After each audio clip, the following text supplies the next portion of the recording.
Hi princesses, I would like to share with you something that happened to me recently that I wrote about in my latest book. This is a silver tray that I painted about 10 years ago in 2014, and as you can see, it has all the feminine elements that I desired in my life.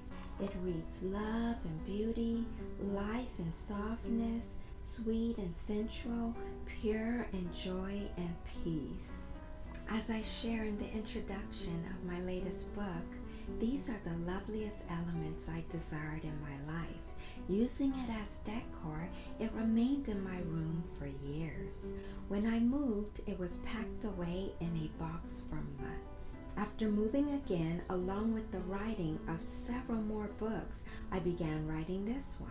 Soon as I was unpacking little by little, I found this tray again. In a new room, I placed it close by for me to daydream upon.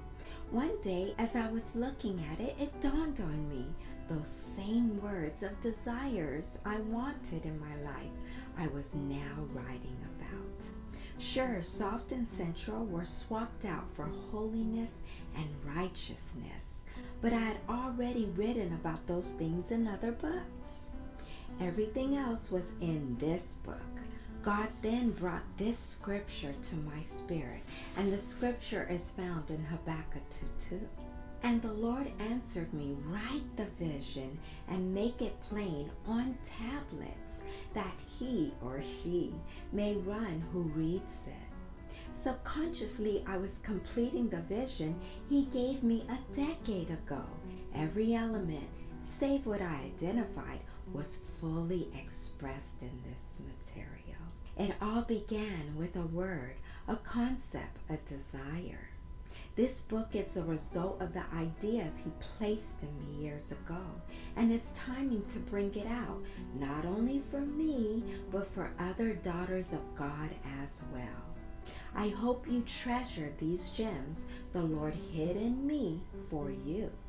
For 2 Corinthians 4:7 says, but we have this treasure in clay vessels, that the exceeding greatness of the power may be of God and not from ourselves. This is a good illustration of caution too. We must be careful what we write.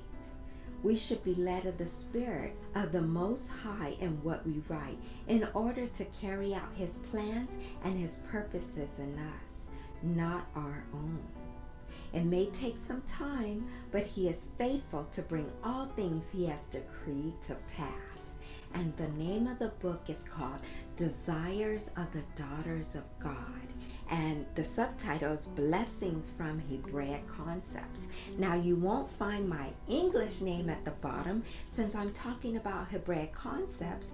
In the tradition of Hebrew, I wrote my Hebrew name on it. So just look for the title and you'll find it is by me, Olive Swan, and again it's called The Desires of the Daughters of God. I wrote it inside of the copyright, my name, to authenticate it was me, plus my pictures on the back. I hope this experience of mine has encouraged you, whatever you're waiting on from the Lord. I mean, this has been 10 years, that you write it down and continue to rehearse it like I did, and it will come to pass for you. Maybe not the timing you think that it's going to manifest, but it will in God's perfect timing. Like Ecclesiastes 3 says, everything is beautiful in its time. God brings the timing out. And if you're curious more about what's inside of here, write in the comments below, and perhaps I'll do another video with reading a portion of the book of all the elements I shared with you. Bye, princesses.